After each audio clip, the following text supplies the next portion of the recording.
always presume competence in people who are non-speaking.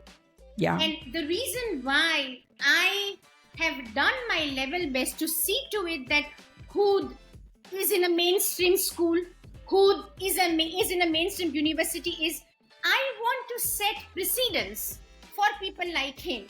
I want schools, I want universities to follow examples of Hood. If Yes. Hood can do it, why not other students like Hood? Hey, it's Joy, and this is the Joy of Neurodiversity podcast. Here we break down stereotypes, celebrate the brilliance of different minds, and get real about what it actually means to be neurodivergent. Because at the heart of it all, neurodiversity isn't just a concept, it's people. It's lived experiences, challenges, strengths, and the stories that connect us. Whether you're here to learn, feel seen, or reimagine what's possible, you're in the right place. By pressing play, you're choosing to embrace a new way of thinking, one that honors every brain for what it brings. So settle in, get comfortable, and let's dive into today's episode.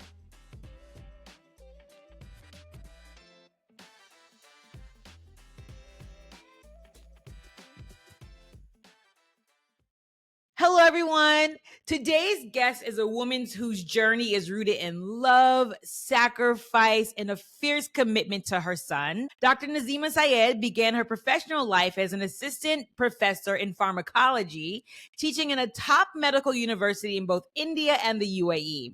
But when her son Hood was diagnosed with autism at the age of 3, her world and her purpose shifted. For years, Dr. Nazima balanced the demands of her academic career while navigating the complex world of therapies and treatments for Hood. In 2015, she made the life-changing decision to step away from her profession and devote herself fully to her son's care and growth. This decision led them on an incredible journey that spanned continents and changed both their lives in profound ways. Over again. Her story is one of transformation, not just in her role as a mother, but in how she came to understand neurodiversity, communication, and the power of unwavering belief in her child. It's an honor to welcome Dr. Nazima. We also lovingly call her Hood's mom to the Joy of Neurodiversity podcast. Dr. Nazima, I feel like this has been so long in coming, so I'm so happy to have you. Welcome to the Joy of Neurodiversity. Thank you so much, Joy. I would say it is long coming for me as well, because I was really searching for a platform like this to make people understand about children like Hood, and I'm really, really thankful to Allah and to you for giving me a chance to do so.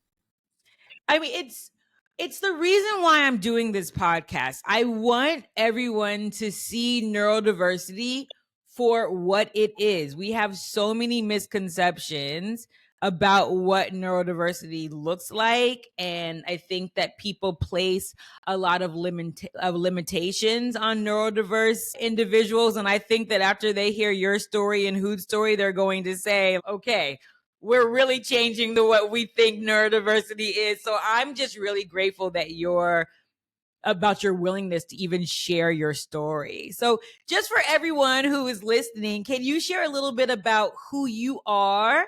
Not just your professional journey, but the heart behind the story, because you're just so passionate about being an advocate for your son. So just give us a little bit of background about you. It was my mom's wish that she wanted me to be a doctor. After doing my undergraduate in medicine, which is MBBS, I did my MD in pharmacology. But Allah has plans for everything. And ever since I was a child, I wanted to teach. Academics was so much in me. So even after I became a doctor, rather than teaching was my passion. And that's the reason why, as you have told before, that I have taught in universities back in India and in UAE. And I would say that when you teach, right? And when you take lectures, when you take practicals, you have to read a lot. You have to read a lot. And that that proved as a blessing for me, because besides teaching my children, I mean, besides teaching my students, it gave me lots of insights about other things as well. And that was one of the contributing factors as to why, instead of being Dr. Nazima Sayyed, I switched on to being Hood's mom. Hood, who is 19 years old, he's speaking and has autism spectrum disorder. And he's so, I mean, I know about Hoot, and the audience is going to get to know more about Hoot because he's just phenomenal. But can you tell? I know that your journey into the world of neurodiversity is quite personal. Obviously, it's with your son. But can you take us back in time as to when this journey first started with your family? When was Hoot diagnosed, and what was kind of the backstory on that? So, Hood is my younger son. I have Okay. an older one. Basically, when he was born, nothing was worrisome. Everything came, every milestone came back on time. He even started speaking few words at 9 months of age. I remember I had gone out and he was waiting for me near the door. And as soon as I stepped in, he said, "Mama." And At 9 months. at 9 months, yeah, Wow. I was so surprised. And so the words kept on pouring in, but those were all single words. Okay. I did not hear sentence, not up till now, okay? And the words were increasing, but they were not becoming two words or three words or a sentence. He wasn't stringing anything together. It was No. just single It words. was just single words. And back home, because I'm from India, so there is a saying, or what there's a belief, believe me, that if you have a son, they speak late. If you have a daughter, they would speak early. Oh, okay. This is a saying. So obviously, I waited because who is a son? So I thought, okay, he will speak because he's a son. Maybe he's going to speak late. And Yeah. that's why till he was 2 years old, even him not speaking a sentence was not worrying for me, because I thought, okay, eventually, he will start speaking. Even in contrast to your older son, was your older son similar in his development with speaking?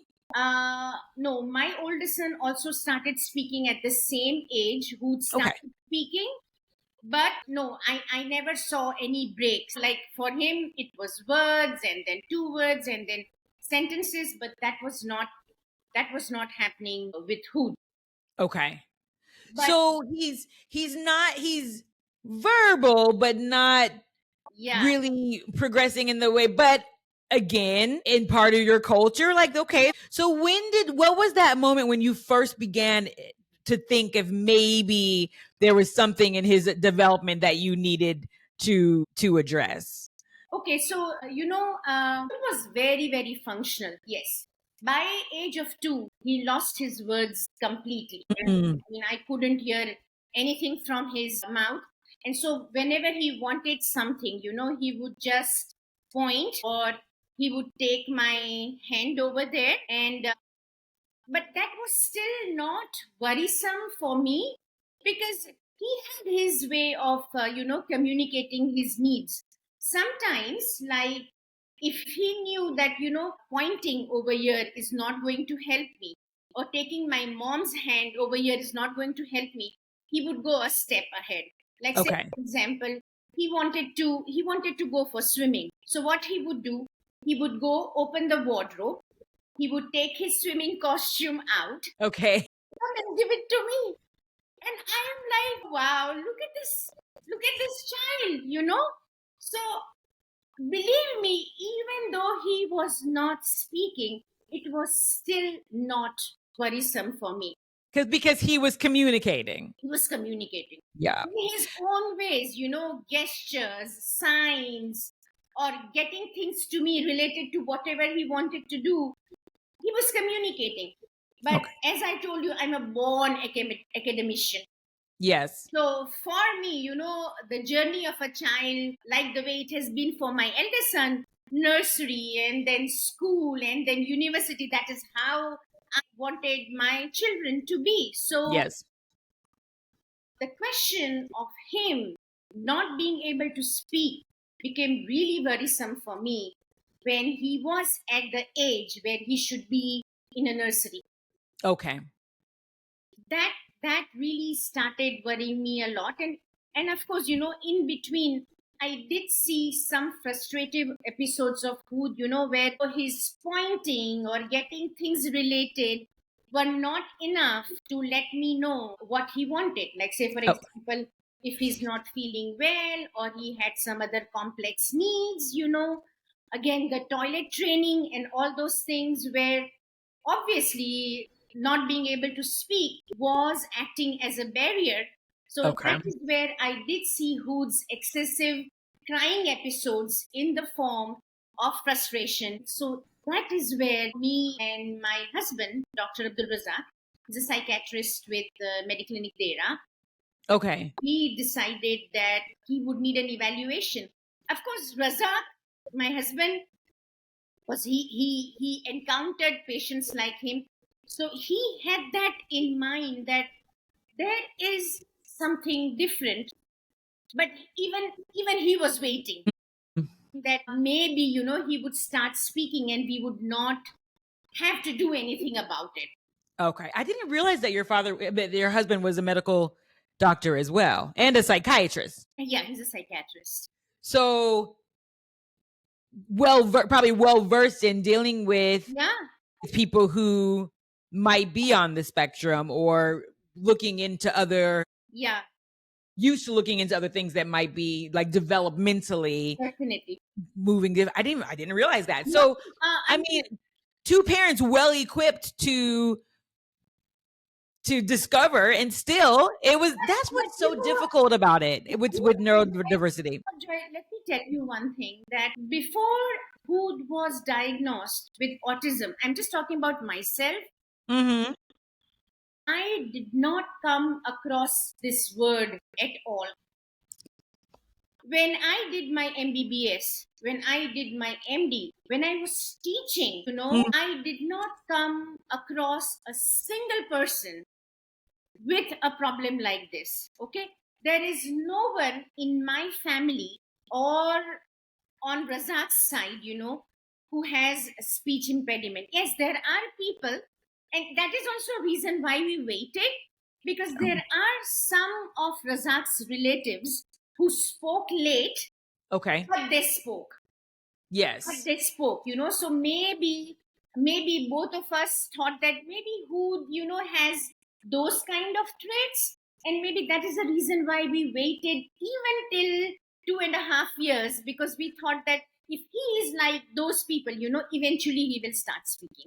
And it's so common. I feel that, you go based on family history. What is their older sibling Yeah, doing? What are their cousins doing? What's happened in our family? I have friends who have autistic children, and they said, both me and my husband are quite shy and introverted. We just thought that our child had the same personality as us. definitely. And so it's so hard to navigate those things. So okay, so he's 2.5. You're looking at putting him into school. You think, okay, it's not talking, it's not really speaking. This is concerning to us. So what led to discovering his autism? So at that time, I was discussing it with my friends, with my relatives, and I was even discussing it with my colleagues back in India and over here. And the most common suggestion given to me was that try to put him in a nursery, because by that time he was already 2.5, Mm, 3 years old. And so I got in touch with the same nursery people where my eldest son went to, and of course they were ready. They were ready yeah. to take him in. So they took him in and they started observing him. And then they called me and they said, "No, Dr. Nazima, something is different over here. And if you don't mind, school has a psychologist we refer to our children, and we would want you to go and meet her with Hood. Okay. So I did that, and that is when Hood was officially diagnosed as having being on spectrum. Of course, Okay. before that, because see, the most common reason why initially when a child is not talking is Mm. because people say that, oh, he's not able to hear things. But see, in children who are on spectrum is they hear things what you tell them, but because there is no eye contact, they would not look at you. Yeah. And when they would not look at you, the most common impression which you make is, oh my god, he's not looking at me because he's not able to hear what I'm Yeah. saying. Okay, so this was no, all most of the people said, oh, maybe he's not able to listen to what you are saying. So Mm. first thing what we did when we were in India is we took him to the audiologist, and we Okay. got his hearing test done, which was 100% normal. And that time the audiologist did point out to both of us that, ma'am, please get him evaluated because I think that he might be on spectrum. And this was before or after I took nursery? him into the Okay. nursery and he was evaluated by a psychologist. Okay. So we had that in our mind, and immediately next, within few days, when I came back to UAE, I kept him into the nursery, goes to a psychologist, and he was diagnosed as having autism spectrum disorder. Okay. So I know after his diagnosis, well, you had him in the nursery, but then you moved him to a nursery or a school that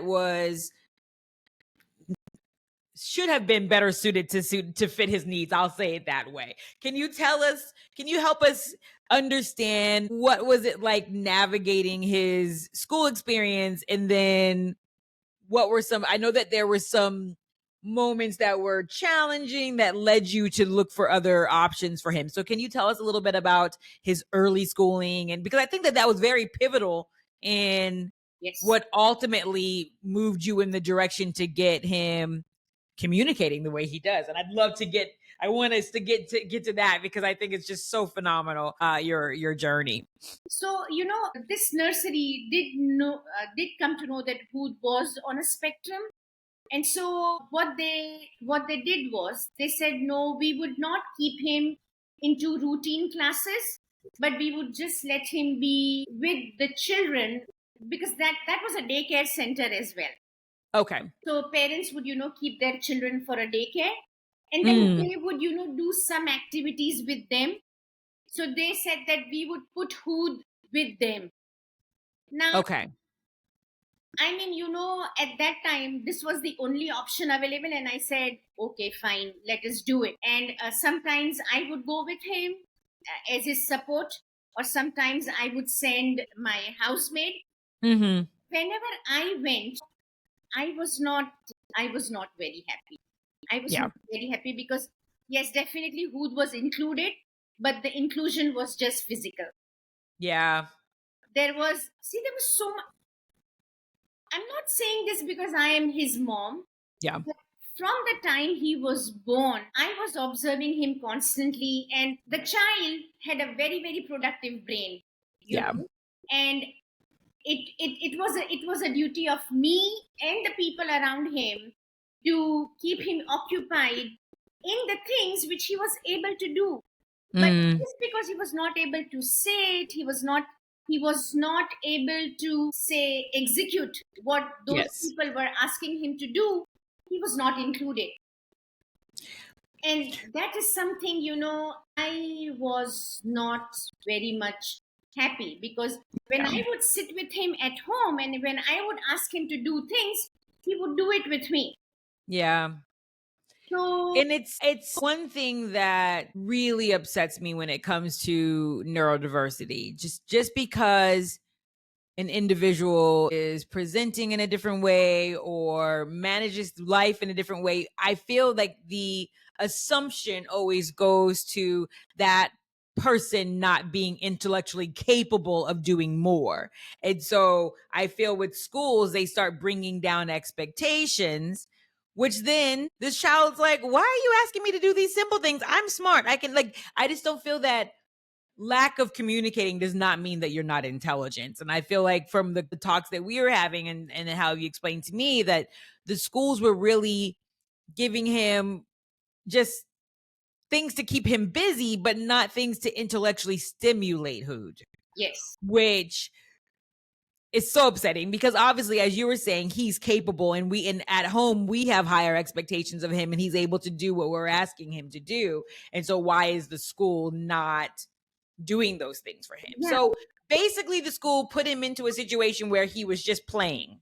He was just playing, or he would just be sit in the corner and he would just eat his snacks, and just roam around, not doing anything much. And so, but at that time, all of this was happening in Abu Dhabi because when we shifted to UAE, Wood was just 1 month old, and his dad joined an MC specialty hospital in Abu Dhabi as a psychiatrist. Okay. By the time when Hood was diagnosed and everything, I had an offer from Medical and Health Science University in Ras Al Khaimah. And Okay. my husband had an offer in a clinic in Dubai. So Okay. for me, Dubai was better because even if I had to commute to Ras Al Khaimah, Yes. Dubai was still a bit easier than going to Ras Al Khaimah all the way from Abu Dhabi. Yes. So to listeners who might not know what we are talking about, there's 7 Emirates in the UAE, and Abu Dhabi is the capital. Ras Al Khaimah is a northern emirate above Dubai.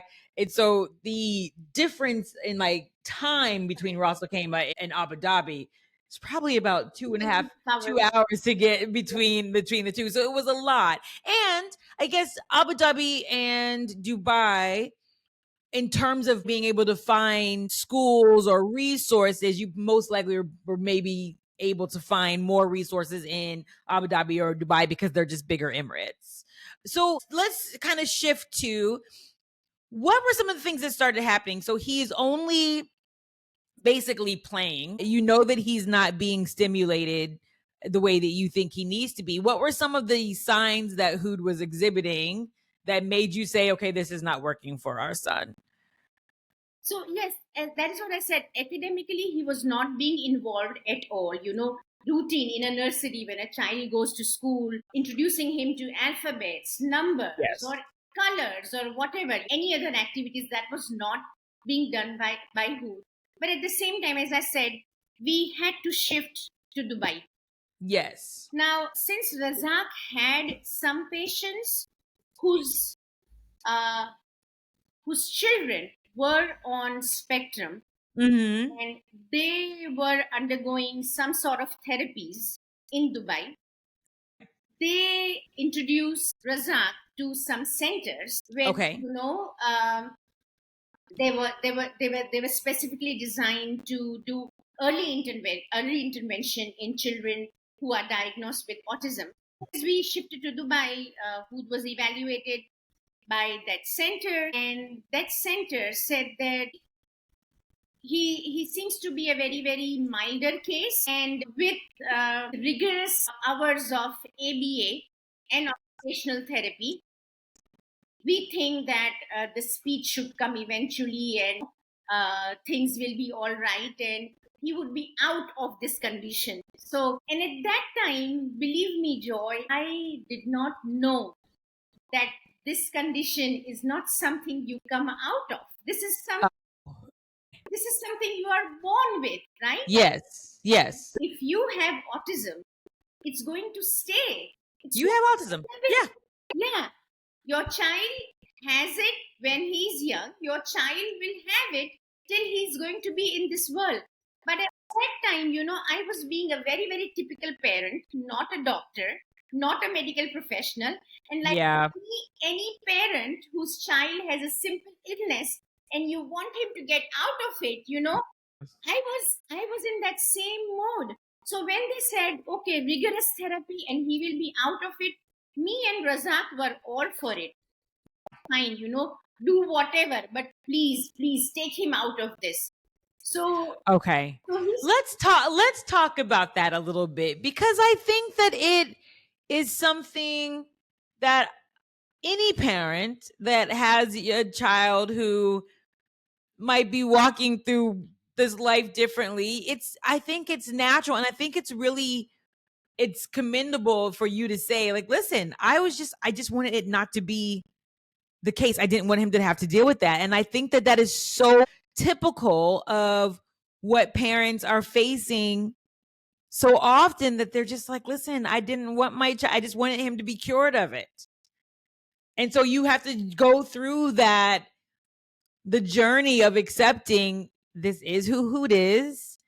This is not something that's going to go away, and let's find some support for him. So he was doing his ABA therapies. I know that did you put him into a new school, or he was in? no, he was in, Okay, so you just kept him because in that school. it was 30 hours of ABA therapy per week.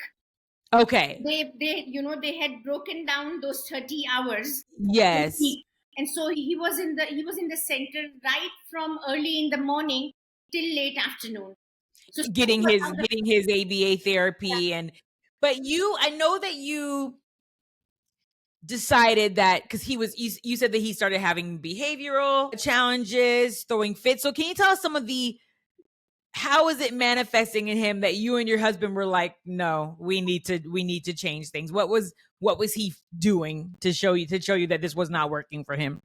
So mostly what we saw is that when we started with these 30 hours of rigorous training, and then besides that, many times the therapist would also come home once he was back from the center, and then they would work on him as well. After a few months, we saw that Hood became very, very secluded, very, Okay. very withdrawn. And in fact, we could see that that happy child who would exhibit good things about him, we didn't see that.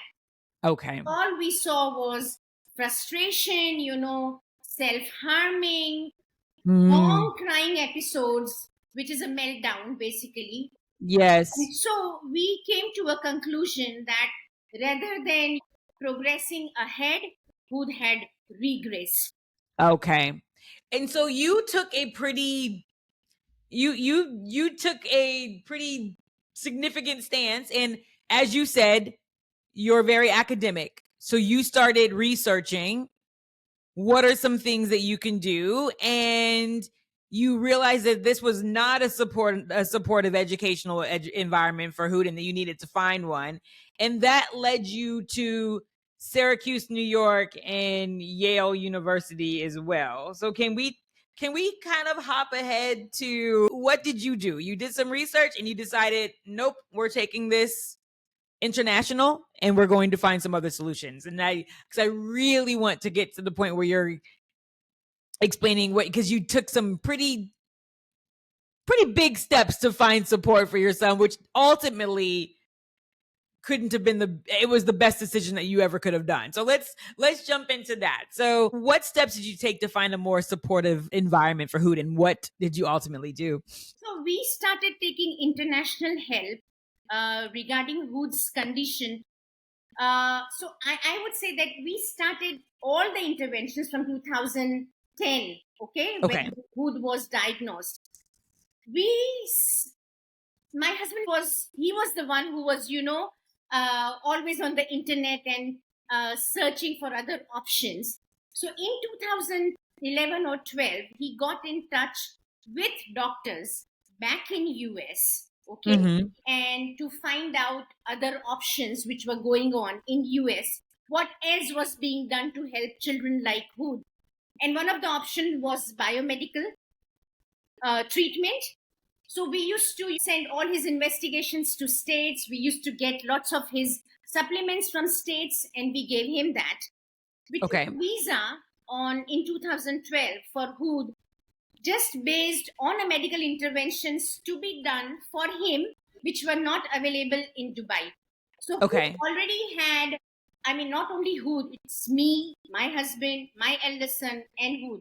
We had a visa which would allow us to go to US and stay there at least for 6 months to do whatever treatment options were not available in Dubai. Okay. So we did that. All of my summer holidays were spent in US, where we would, do the oxygen therapy, the chelation therapy, lots of options. But ultimately, till 2015, we could see who's progressing, really progressing in all the other areas. Like he started using my iPhone, he started imitating his elder brother, the way he would play games in his iPad, he would do the same. He was toilet trained. He had more awareness about things around him. But yes, the speech was not coming. He was Did you stop his ABA therapy when you started doing the other therapies? therapy completely. I changed the centers. I took Okay. him into many centers. He was even kept in a special center where he was doing academics in it as well. Okay. But there was a major difference. The major difference was when he was at home, you won't believe, he would sit with the books, and the books were never upside down. They were straight. He would sit with the books and he would keep on looking at them. He would keep on Yes. looking at them. I would sit with the book with him. I would read and I would ask him, who point the spelling, point the word look, say for example, and he would point that word. And I used to be so surprised. But then when he would go to this center, all they made him do was, trace the alphabets. Yeah. Something was not right over here. Based Yes. on what he knew and based on what he was made to do, there was a major difference. And I could see that frustration growing. The Yeah. frustration grew so much that many a times I was at the university back in Ras Al Khaimah, but my husband was called to manage him in the center because he was getting extremely violent, extremely self-harming. And it ultimately came down to the fact that Hood was he had taught himself to read, Yes, and they didn't know that he knew how to read. they were just experimenting on PECs, Yes. which is pointing out on pictures. And Hood was never a picture guy. Hood is never a picture guy. Yeah. He's somebody who loves words, who loves letters, who loves numbers. So it's never worked for him. But then I don't know who should I blame over here. But the problem is that over here, the main mode of communication is just pictures. Yes. Child should be able to communicate using pictures. If he is not able to do so, that's it. There is nothing more for him. Yeah. So, okay, so just to recap. So we have a child who you stopped ABA therapy. You have started some other therapies from the States that seem to be he's making good progress on. You realize that he's basically able to read, but he's still not communicating. And so you're now having to figure out, how do we bridge his intellect and figure out a way for him to communicate, because it's causing him so much frustration. And I know that you met a speech pathologist at Yale. Is that what happened? Can you walk us through that? So, first of all, let me tell you the reason why I went to Yale. Okay. As I told you that most of my summer holidays were spent with Hood either in Dubai or in US. And at that time, when I was with him constantly, for 24 hours, I could see a major difference in Hood. Yes. Everything. He would start thriving and he would show me all his beautiful sides. And when I would join back work, I would see that my Hood would go away in his corner.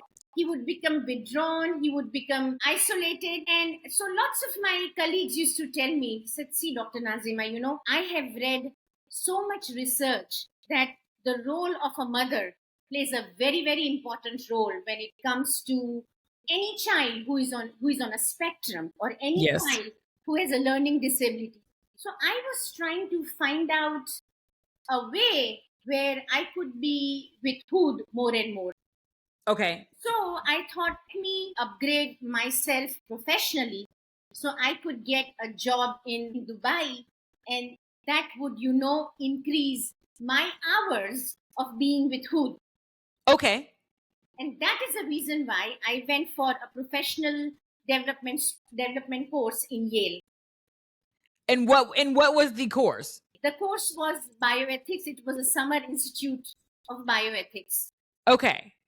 And I see. So unknowingly, you go and take this course, and then your worlds collide with the person who basically changes your life in regards to how he communicates. one of the subjects I chose to study was the disability bioethics. Okay. One fine day, I'm sitting for a lecture, and then this speech and language therapist, she walks in for the lecture, and she starts the lecture, which is called as facilitated communication through typing. And she even had a typer with him, with his mother, who was just like Hood. And when I looked at that typer, of course, he was older than Hood. Yeah. But I told myself, I said, my God, this is what my Hood can be when he will be of this age. And she started with a line saying that for those kids who are not speaking, for kids who are totally silent, don't think that they don't know anything. And this was her line when the lecture started. She said, not being able to speak is not equal to not having anything to say.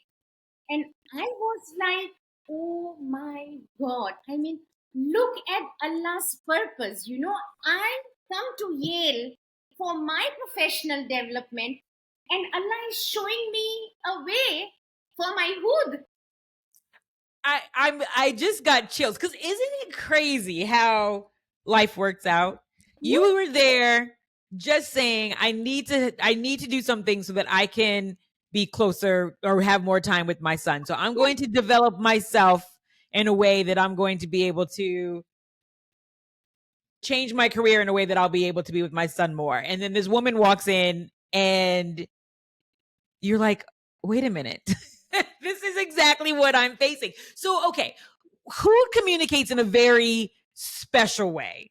And so this started the journey to helping you get to a point to help who communicate. So, can you walk us through that journey and tell us how is it that who communicates? Because I just think that it's amazing. So go ahead and just walk us through how does he communicate? And then we'll talk about some of the tools and the resources and the therapies that help with that. So after her class was over, I went to her. She is Mrs. Marilyn Chadwick.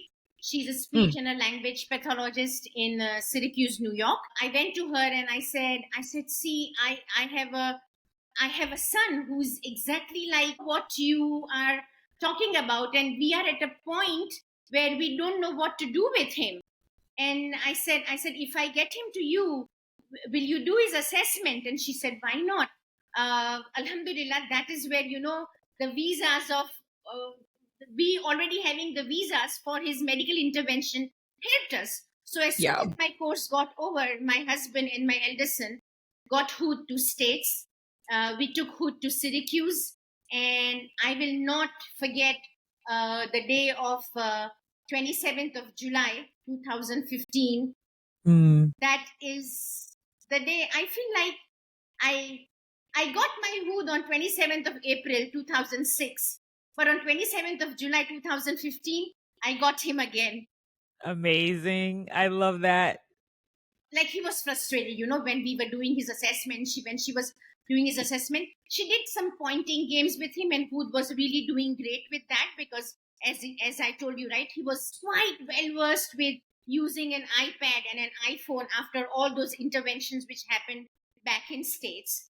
Yes. But he was getting frustrated, maybe because he wanted to show more, I don't know, then of what he was capable of.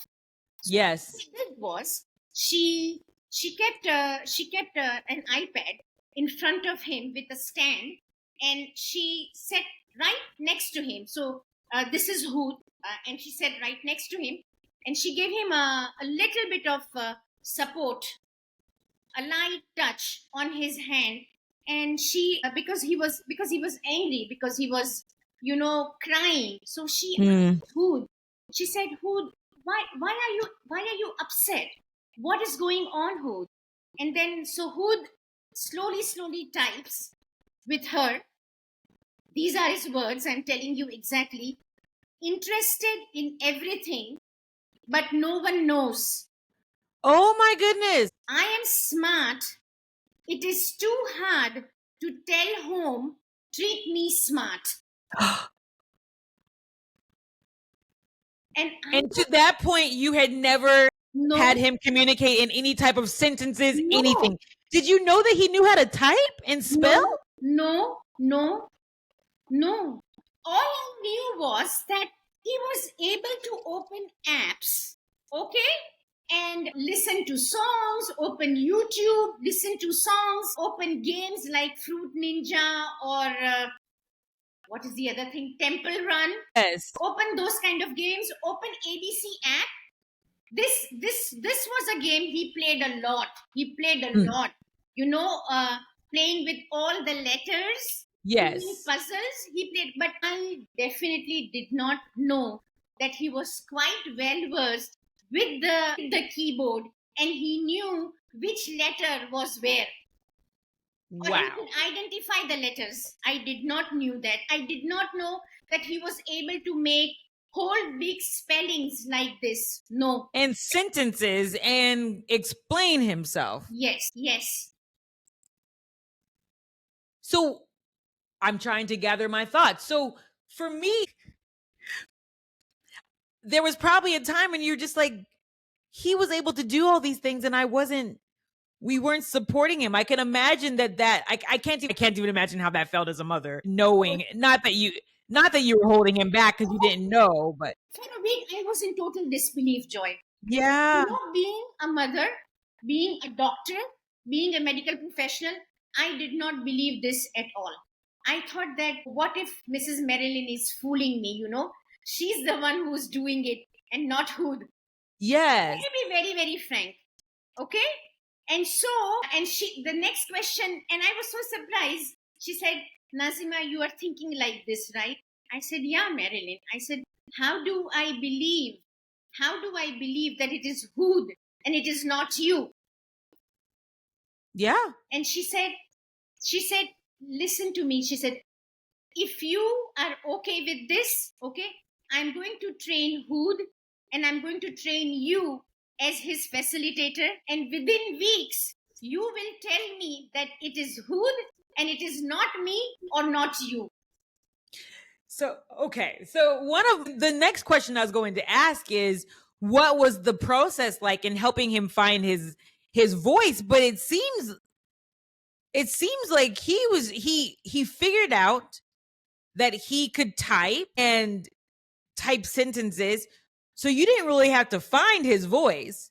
You just had to give him a way to be able to put his words into writing, but he already knew how to spell, how to make sentences, how to communicate for himself. So you just had to find a way for him to be able to get that out. Yes. Because in my mind, I guess I was thinking that through therapies, you had to teach him how to express himself. He was already able to do that. Each time the first time I spoke to you, I was like, this boy is phenomenal. I didn't know that it was this. I didn't know that he literally, when he was being evaluated, was like, wait 1 second, I'm really smart. No one knows that I'm smart. I need you to help me communicate to people that I am when she smart. was evaluating him, she was just asking him to make small words. And that is where the frustration, we said, why are you asking me to make small words when I can type sentences, right? Yes. And that is when she kept the keyboard right in front of him and he showed her what he is able to do. So is it an app? Is it just like a Word document that he's typing into? Can you tell me what it is that he's using? Okay, so no, before we go to that, Let me tell you one thing. See, this is I would say this is with humans, that okay, we desire something. So once we desire something, we get it. Once we get it, we still miss those some things in the past, which we liked. So once who made this statement that, I am smart, and tell home that I am smart and to treat me smart, he knew that that special attention which he was getting, like he was a little boy, would go away. And he didn't want that to go away as well. Yeah. What happened was that once he showed that he had these abilities, he was not ready to go ahead. He again became like that little boy, who did not want to do anything. Yeah. So that is where the impediment came. Means I, as a facilitator, could not start straight away with him to build sentences. Yes. To start with him like he was totally an immature, who has been introduced to typing for the very first time, who has been introduced to making words for a very first time, and then eventually he would make a word, then he would make two words, and then he would make a sentence. So my training and Hood's training as a facilitator started from a very, very low level. Which is she gave me a board which had, wait a minute, just give me 2 minutes. Okay. So that board already had something like a keyboard which was already there. Gave me, because she said instead of just starting with the iPad, why don't you start with something like this? So I can show you this. Can you see this? I see. So she gave me something like this, and then she trained me for a week. So, like, say for example, she opened a game, and the game was about a horse. The game was about the animals, and so she asked who to pick an animal, and who chose horse. And then she said, Nazima, why don't you do one thing? You ask him questions related to horse. Okay. And I asked him, I said, who, if you ever own a horse, what color it would be? So, so like if this is a keyboard, I just give him a touch, and then he goes to B. And then she asked me to take his hand back, because he had to get in mind what his next letter will be. Then he had to go over there. Okay. So to everyone who's listening and not watching on YouTube, there's a board that has different letters and some other prompts. And so Hood is able to point and then spell out based on his pointing to each of the letters. And then that helps you determine what it is that he's trying to say. You basically have to be sure that it's not you and it is Hood. So the one reason one thing which makes you sure is that when he is pointing to the first letter, after he has done that, you take him back. You take him back and you give him a resistance. You give him a resistance like this, okay? And then he should overcome that resistance and he should go to the next letter. Okay. So that would basically put this thing in you that, okay, it is not me who is doing this, it is Hood. He is choosing his letters. He is choosing his word and not me. So once you were trained in this, I know that you were able to enroll Hood in a school in New York? Yes, in Syracuse. In Syracuse, New York. So this is what I was astounded by. So you enrolled him in school and he was evaluated, and having never been in a formal school, they placed him in 4th grade and he moved seamlessly into 4th grade solely using, and were you there to support him, or you hired someone, you had a aide that came in and worked with him in school? Okay, see, once he was evaluated and he had the ability to type, right? I came back to Dubai and I approached the same center he was in, and I asked them to put one person for who I and Marilyn will train And then eventually, they would get him school ready and he would be in a mainstream school in Dubai. But that Okay. did not happen. Okay. So that was the time I said, okay, Nazima, you were searching for a way to be with Hood 24 hours, okay? And this is it. Because, see, time was running out for me and Hood Joy, okay? Yeah. I now knew that he had the ability to type, which could put him into a very, very good academical path. Yes. And if I did not do anything about it, I was worried that even his typing skills will go away. Obviously, you don't use your skills, they will go away. Absolutely. Absolutely. And so I said, okay, fine.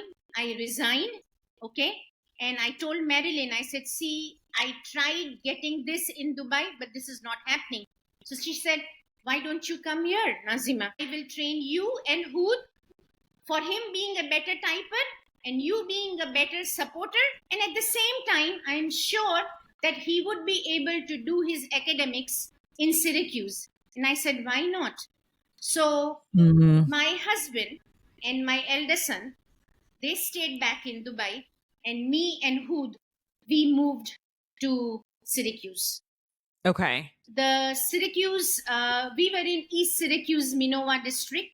So the special education head of the ESM school district evaluated Hood and they were impressed. I will tell you, in the end, okay, they asked him a question. They said, Hood, you type excellent and we are going to put you in grade 4.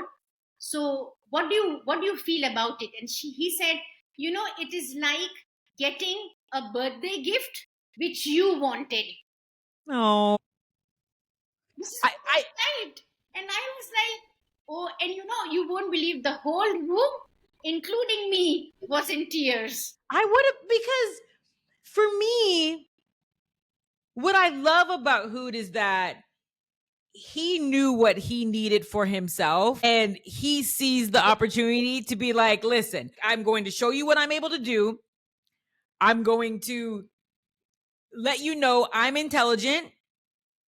I just want to learn. And it was almost like he advocated for himself without knowing that he was advocating for himself. It astounds me that he was in 4th grade with never being in school. This is the most peculiar part about Hood. Any situation which he thinks is going to benefit him, you would see a completely different Hood, very focused, very goal oriented. Like he's going to act like, oh, this is what I'm here for, and this is what I want. Yes. Very, very focused. Very, very focused. So he went into 4th grade. He's using, and you're there helping with his communication. You weren't there. No, I weren't there. I used to be with him when we used to go to Maryland in the afternoon. Okay. And Yes. home. I was developing his typing based on whatever suggestions were given by Marilyn to me to be done at home. Okay.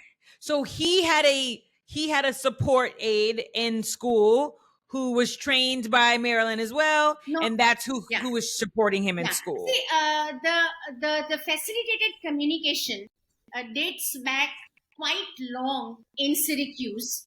So this technique was started by Rosemary Crossley. She departed 2 years back. She was a speech and a language therapist in Australia, and she developed this technique specifically for a lady who had cerebral palsy and she was not able to communicate. Okay. And then there's an Institute of Communication Development in Syracuse. So the head of that department, Dr. Douglas Bilkin, he's the one who went to Australia and he took of knowledge about it, and then he introduced this in Syracuse. Okay. They already have a department in the Syracuse University, which is called as Department of Inclusion and Communication, where they train the typers and facilitators.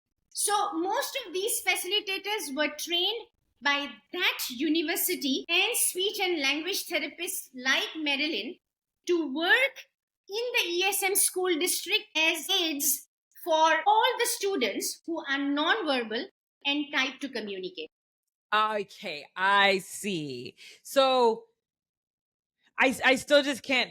I keep on going back to the fact that you were at Yale just trying to develop yourself and met her, and then this led you down the path of being able to find a solution that you probably never would have known of for Hood. So I I want to jump ahead a little bit more because I want to get to what Hood is doing now, what how he has continued to progress and thrive, because it's like nothing I've ever heard of before. Okay, we'll jump ahead a little bit. He's in New York. You have your therapies. You eventually are able to transition back to Dubai. Can you and find a school here who was able to support him? And so, what was that transition like? How did you get back? Because I know you're away from your husband, you're away from your other child. It's not something that's really sustainable. And so, how did you make that transition back to being back with family, but also being able to support Hood with what he needs? Okay, so uh, this was the year of 2018 when I decided that okay, fine, after Hood is done with his grade 6, okay, I'm going back because as I told you, grade 4, 5th, and 6th is what he studied in a school back there. Now, when it comes to facilitated communication through typing, okay, there was nothing like that sort of in Dubai. Yes. So it would have been very, very difficult for me to find someone over here, who would go and support his communication in the school because obviously parents are not allowed. And even if parents are allowed, I wouldn't want to be a facilitator because Yeah. it's better he does it with somebody else and not me because it gets difficult for our children to switch roles. I should be his mom. Agreed. I should be his mom. He cannot see me as a mom in some place and as a facilitator in some place. So Yeah. I wanted somebody else to go with him and that and there was no time for me to actually come back and train someone and then send he or she to the school. So what I did was it was January 2018 and I started searching for someone who was already a facilitator or who wanted to be who's facilitator and come back with me to Dubai. Okay. He gets Okay. admission when he gets admitted in a mainstream school in Dubai. So I used to take Hood for playing football in YMCA over there. Yes. There was this volunteer, who would play with Hood. His name is Jaden Norse. And I asked him, I said, see, Jaden, I'm planning to, move back next year. And I'm searching for someone, who could be Hood's facilitator and come back with me to Dubai and go with him to school. And so I said, if you know someone, can you please, find someone for me? And then he said, are you asking me or you are asking me to find someone? I said, any of it. And he said, then why not me, Nazima? Yeah. I said, why not you? I mean, I said, definitely because Hood knows you. Hood has been playing football with you. So for you, transitioning to be his facilitator will be very, very easy. Yes. The journey of Jadine as a facilitator started in Syracuse. I took him to Maryland. Jadine would come home. I would make Jadine and Hood do the homework which he was getting from school. Okay.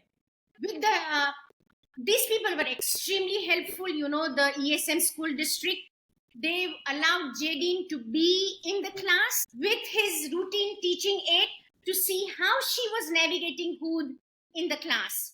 Okay. Teachers with the learning. July 2018, 19 is when I came back. And then I started searching for schools over here. And believe me, when I was sending applications to school, there always used to be a forwarding letter where I would write that, see, these are my Hood's academic reports. Mm-hmm. In grade 5, he was given as the student of the month as well. Okay, academically, if you would see, he had done excellent in all the subjects, and he types with the help of supported typing where he needs a facilitator. I already have a trained facilitator who would be with Hood whenever he will be attending the classes. But to my dismay, okay, still the fact that he was non speaking Was a barrier. were ready Yeah. to accept him. I would tell you, I think I would have applied in around 20 schools for him, and they would just, everything would just stop at the fact that he was non speaking. Yes. Regardless of the proof that he was very academically gifted. There was Yeah. no need for them to even arrange for a supporter or a facilitator. I was providing You had it. them as well. He was there. He was ready to come whenever asked. So one day Jadine calls me and he tells me, Nazima, what happened? I said, Jadine, I don't think this is happening. He Mm. said, and I'm trying, but still no schools are accepting him. He said, okay. And then what he did was, okay, he opens Google and he searches for American schools in Dubai. And Nebraska International was one of the school. He sends email to he and he tells about the story of me and Hood, about how we came to Syracuse and what is Hood doing in Syracuse and how he met us and what is his role in Hood's life. And he was literally begging the authorities to let Hood be in their school so Hood can be back in his city with his Yeah. father, with his brother, with his rest of the family. Mm. And the principal who read the email, she was like, okay, where is this lady? Where is Hood? They have not contacted our school because I did not know about Nebraska at all. Yes, it's a smaller school, but listen, I'm good friends with Gail Marie Yeah, Ola, who is the and she is an amazing amazing. Synco that works with students. And so I know that you were able to work with her at Nebraska. Yep. Amazing, amazing. I mean, for her, she's top to bottom about inclusion. She's all about inclusion, and the Yeah. way she made Hood included in Mm. each and everything is incredible.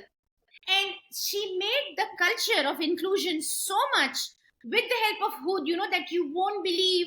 Before every class, the teachers would come and ask her, look, Miss Gail, our lesson is about this. How do we include Hood? How do we help Hood?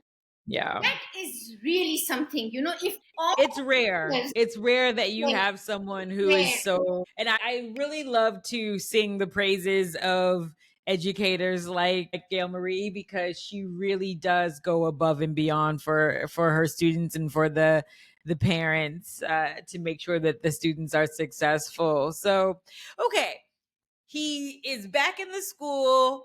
He's thriving, but I know that there were still a lot of misconceptions and assumptions about non-speaking individuals. So what are some of the biggest misconceptions that you faced with people that you had to help people unlearn so he could start being successful in Dubai? Because I can imagine in Syracuse with the community being a bit more well versed because there were so many resources with individuals who were non-speaking or non-verbal that when you got here it wasn't that same kind of community where there were so many resources or more awareness. And so what did you have to help people unlearn about individuals who are non-speaking with autism?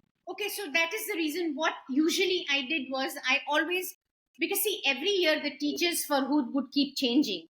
right? Yes. As the grades progress. So what I would do is, before every academic year would start, and Miss Gail Mary, she helped me. She used to keep me as one of the team member for Hood, and that is something which I really appreciate, because it's very important for the educators to understand that family members specifically play a very significant role in making the teachers and the senior leadership team understand what a student is able to do and not able to do, or what he is able to do differently, Yes. than the typical students. Every time, every academic year, before the academic year would start, we would have a meeting with all his teachers who were going to teach him. And then me and Hood would sit in front of them, and I would ask them to ask questions to Hood.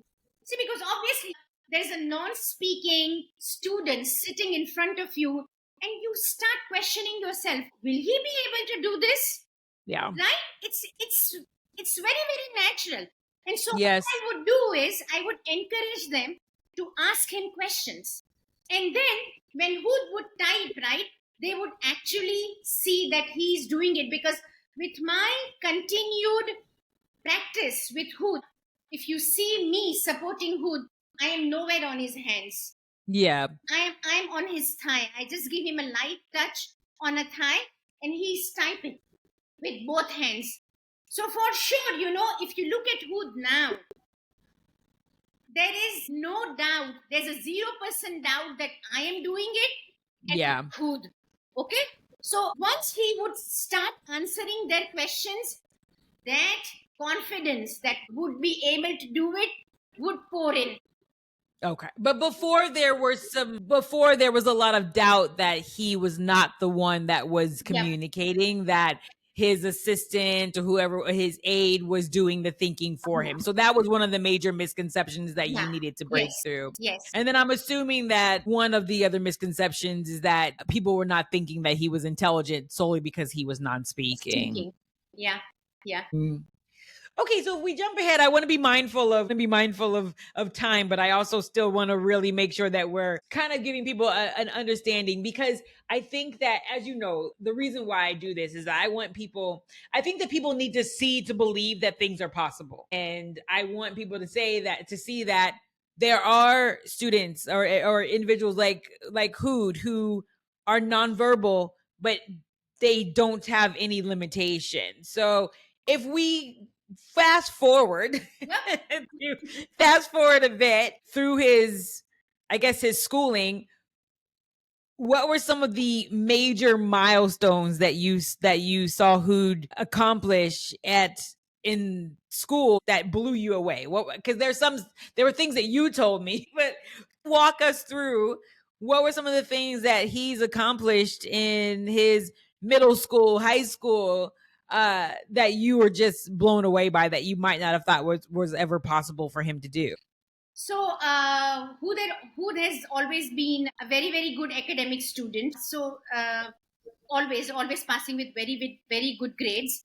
In fact, when he was in grade 7, that is when he had just started, they had map exams, and Hood was someone who scored the highest in all the 3 subjects for which map was being taken. Hood was able to take 3 AP courses. Amazing. And of course, he was not able to clear it, but you know how the AP exams are. Yeah. Right? And when I made him sit for the AP exams, I was prepared that within half an hour, Hood will say, no, I don't want to do this, and he will come back. But he was given double time. That was the accommodation given to him. Okay. All that double time, he finished all his exams, and he came back to me. I remember it was his AP environmental science exam, and I was waiting outside, and I was thinking, oh, now Hood will come. And he had started at around 8:30, and it was 4 o'clock in the afternoon. Okay. Still no sight of him. I am frantically messaging the special education teacher, his LSA, what is wrong? Why is Hood not coming? And 4:30, Happily, he walks out, finishing his exam. And I was like, my God. Yeah. So he took 3 AP courses. I know that he went to prom. Yes, he went to prom. He's socializing. He's doing all these things. School, he went to senior trips with his kids. Of course, for the prom, Miss June, his LSA was okay. But for the trips, I had to be around.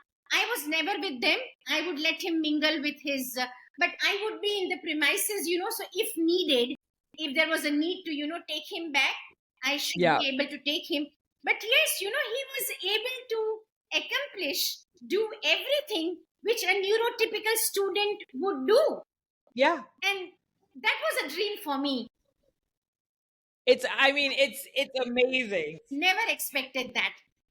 Well, and I think what I was just so impressed by is that this child was not in school until 4th grade, but Yes. he graduated on time, Yes. no delays, having taken AP courses, finished with very good grades, and is now, where is he now? He's now with Middlesex University. He just finished his international foundation program. And this is not me who is telling it. I meet his inclusive counselor, and she's the one who told me that Hood is one of the students who is doing extremely well in the course. So he's taking his foundation year so that he can now enter into his first official year of university. Of doing bachelor's in creative writing and journalism. So let me walk you through what Hood's interests are. Okay. Okay.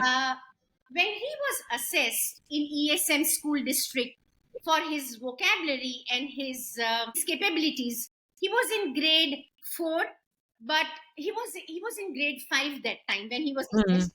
But the skills which he demonstrated were equal to what a student would have in a high school. Okay. When it comes to vocabulary. So Hood is an excellent writer. I would say non-fictional, not fictional. But non-fictionally, he writes excellent. He is a poet.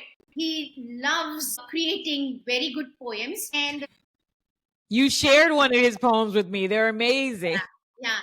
And because I'm in a group through which I came in contact with you, Joy, right? So one of the group members, Mrs. Shija, she is also an Indian. I'm also an Indian. So she introduced me to a digital platform in India, which is called as Talking Fingers India, where they have a magazine which comes out every month, and they publish work of those people on spectrum who are non-speaking or minimally speaking. Okay. Hood is a regular contributor. Every month, his article or his poem is getting published in the magazine. So he's a published author. Yes, he is. He is. I love that.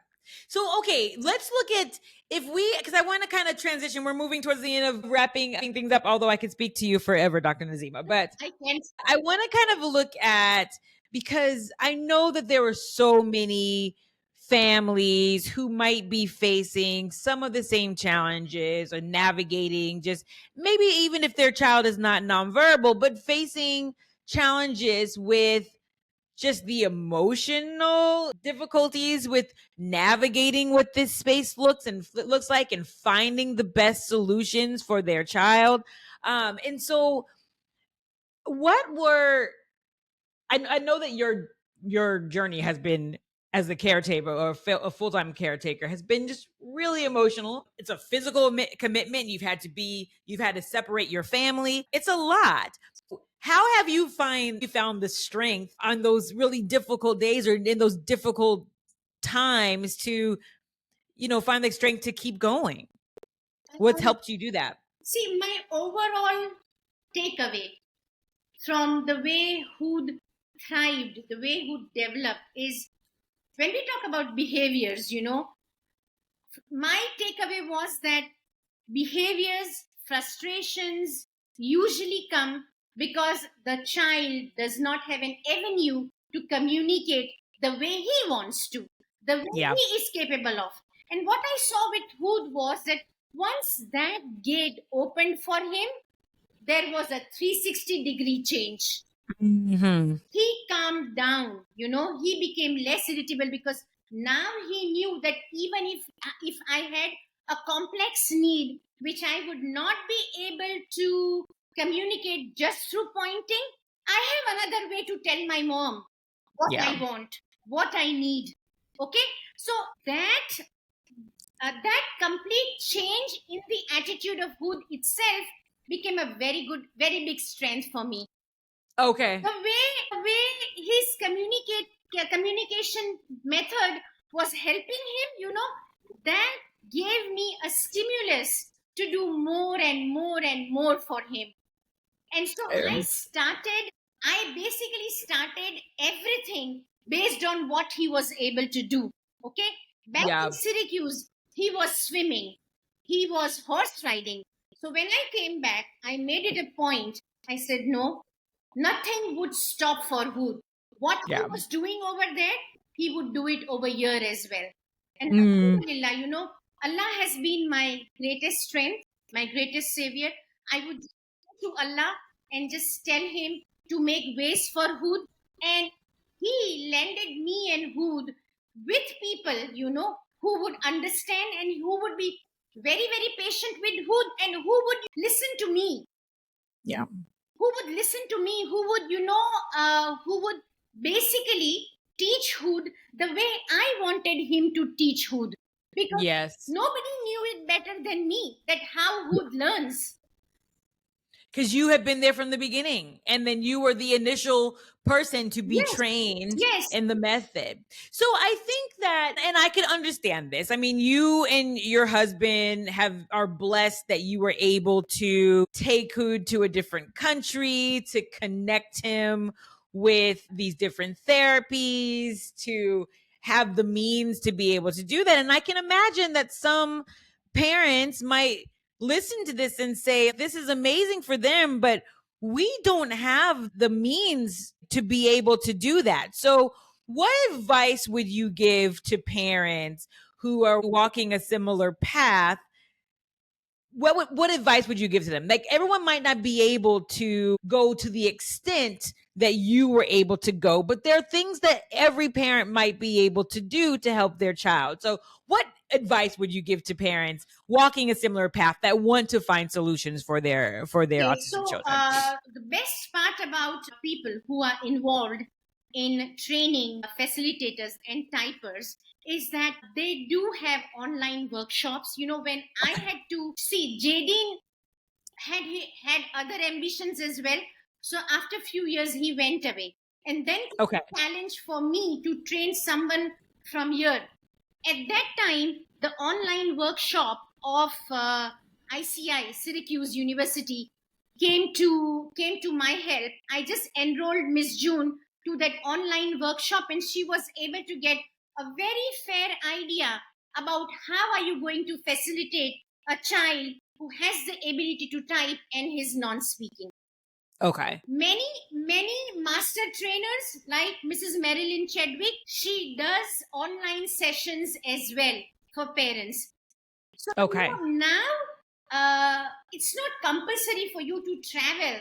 I'm sure that you have a wealth of resources. So we'll make sure that we link the Sure. resources in the school note and the not the school notes in the episode notes, so people are able to connect to that. But it's true, there's so many. You don't have to uproot your child and take them to a different country. No. There are resources online. If someone is listening and they feel like this might be something that could help and support their child, there are online resources, there's webinars and different courses that can be taken online at a fraction of the cost that anyone can utilize to see if this is a therapy or a technique that will work for their child. See, Hood is obviously a self advocate, but I am also an advocate for each and every child who is like Hood. And my aim for Hood to be in a main school, to be in a university now, okay, is that Yeah. I want people to presume competence in those who are non speaking. Oh, can you say that again? I feel like I need people to hear that again. So, my message, which I want to convey in your podcast or my journey with Hood, is always presume competence in people who are non speaking. Yeah. And the reason why I have done my level best to see to it that Hood is in a mainstream school, who is in a mainstream university, is I want to set precedents for people like him. I want schools, I want universities to follow examples of Hood. If Yes. Hood can do it, why not other students like Hood? Why not? Absolutely. Honestly, not even if for just students who are non-speaking. Yeah, There are so I feel that the second someone hears that an individual is autistic or dyslexic or has Tourette's syndrome or ADHD, it's automatically assumed that they are working from a deficit, that they aren't as intelligent as other learners or other individuals. And I think that, to your point, the default should be that you're saying these people are very capable. They're pushing through challenges. They are making a way in the world that often does not understand them. And it shouldn't be the perception that we are less. It should be the perception that we are exceptional. And absolutely. I wish that more people understood that. I thank you for saying that, because it's true. We need to make sure that we're coming from the standpoint that there's not anything wrong, that we're just navigating this world in the way that works best for us. What would you want more families to know? Or like what helped you the most in this journey that you want other families to know and understand? Believing in Hood, Yeah. and I made it a point to constantly keep on observing him. Every action which Hood did, I used to reason myself, okay, why is he doing it? What is he not able to do? What is he able to do, which I can use as a strength to take him ahead. Mm, So that really really helped, and of course with all loving support of my husband, my yeah. elder son, extremely patient, and my mom and dad. But I love that you said believing in your son. Yes, yes, yes, you have to believe in your child, because Yeah. see, you by now you must have known that I'm a very very spiritual person. Oh, yeah, absolutely. I Yes. believe that everyone is sent in this world with a purpose. So if your child is not speaking, or if your child is not, I would say, typical, like any other child, okay, don't think that he's not of any use.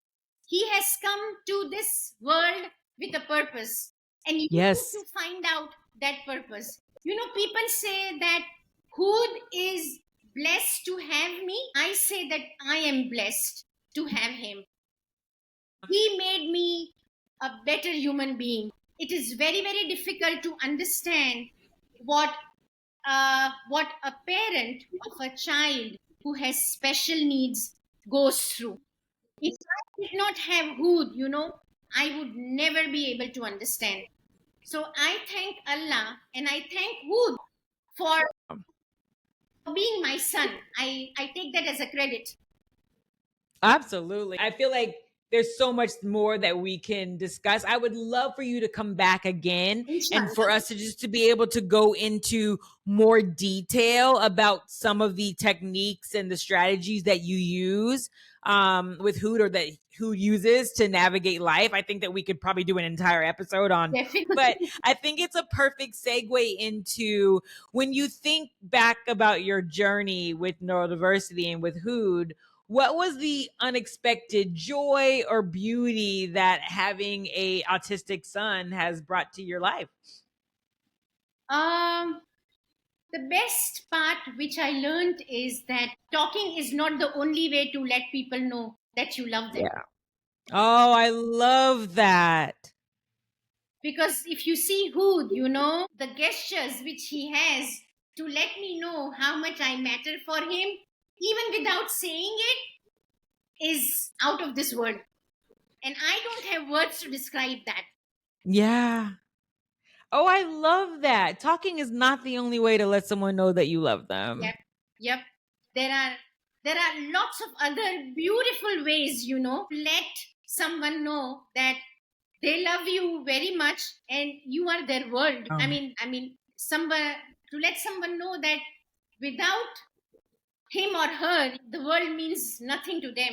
So Yeah. for my good, there are different ways through which he let me knows that you be there with me. You don't go away. I need you. And that is Yeah. not through words. That is through gestures, through signs, through other acts. And that is the best part about neurodiversity, that there is nothing typical about it. There are no set things. It is always customized. There are Yeah. different ways to let things be known. Ah, I love that. So I I wish we could continue on, but we are we've come to a point where we can't talk forever, although I would love to. I cannot thank you enough, but I really want to take a moment to thank you not only for sharing your journey, but for just the unwavering love and advocacy and commitment. I'm sure that people don't thank you enough for what it is that you've done for your son. And also, I just feel like we have to thank you because in being an advocate for Hood, you are showing so many other people in this world what is possible just through your story and through your strength and through your honesty. And it is such a gift to all of us. And so I cannot thank you enough for sharing that today. And I definitely will have you back so that we can go into more. But Dr. Nazima, I am sure that people are going to, when they listen, want to connect with you and learn more about the work that you're doing or some of the strategies that you're using to have helped who thrive in the way that he has. So how can people get in contact with you? So I have my own Instagram handle, Okay. which is Dr. Nazima Saiyed, DrNazima Saiyed. And so I put videos of Hood doing different things, communicating, showing what he is able to do, and all that. So I think that would be the best way Okay. people to know about Hood. And obviously, if they have any questions, they can contact me through Instagram, and I would be ready to help. Perfect. So we'll drop all of that into the show notes, and everyone look out for another episode with Dr. Nazima. Maybe we can even have Hood make a little appearance for us as well if he's up Why to it, not? so we can see him in action. Sure, why not? I would love it. But I'm so happy that our paths have crossed and that you reached out to me, because I think that so many people are going to take amazing things away from this episode. And to our listeners, if this episode moved you or taught you something new or reminded you of the power of unseen voices, please share it and share it with educators or fellow parents. The best way for us to spread the word about just the diversity within neurodiversity is for us to be able to share and see to believe that these things are possible. And so if people are non-speaking or speaking, there's so much power in just learning through each other. So please make sure that if you enjoyed this episode, share, like, comment. It's the best way to get these things out into the universe. I really just want to work to together amplify voices of our neurodivergent community, especially those like Hood, who are breaking barriers every single day and doing it one typed word at a time, which is amazing. So, Dr. Nazima, thank you so much again for joining us. And everyone, thank you for joining us on The Joy of Neurodiversity. We will see you in the next episode. Thank you. It was a pleasure. It was a pleasure. And that's a wrap for this episode of The Joy of Neurodiversity. I hope today's conversation left you feeling inspired, empowered, and seen. Remember, neurodiversity isn't something to fix, it's something to celebrate. If you loved this episode, don't forget to follow, subscribe, and leave a review. It truly helps more people find this space of understanding and joy. You can find us on Spotify, Apple Podcasts, YouTube, or wherever you get your podcast. And let's keep the conversation going. Connect with me on Instagram at The Joy of Neurodiversity and LinkedIn at Joy Buckner, and share your thoughts using the hashtag The Joy of Neurodiversity. New episodes drop every other Thursday, so be sure to hit that notification bell so you don't miss the next dose of neurospicy brilliance, deep dives, and empowering conversations. Until next time, embrace who you are, celebrate how you think, and keep rewriting the narrative, because the world needs your brilliance. Think big, be bold, and never dim your neurodivergent spark, because we were never meant to fit in.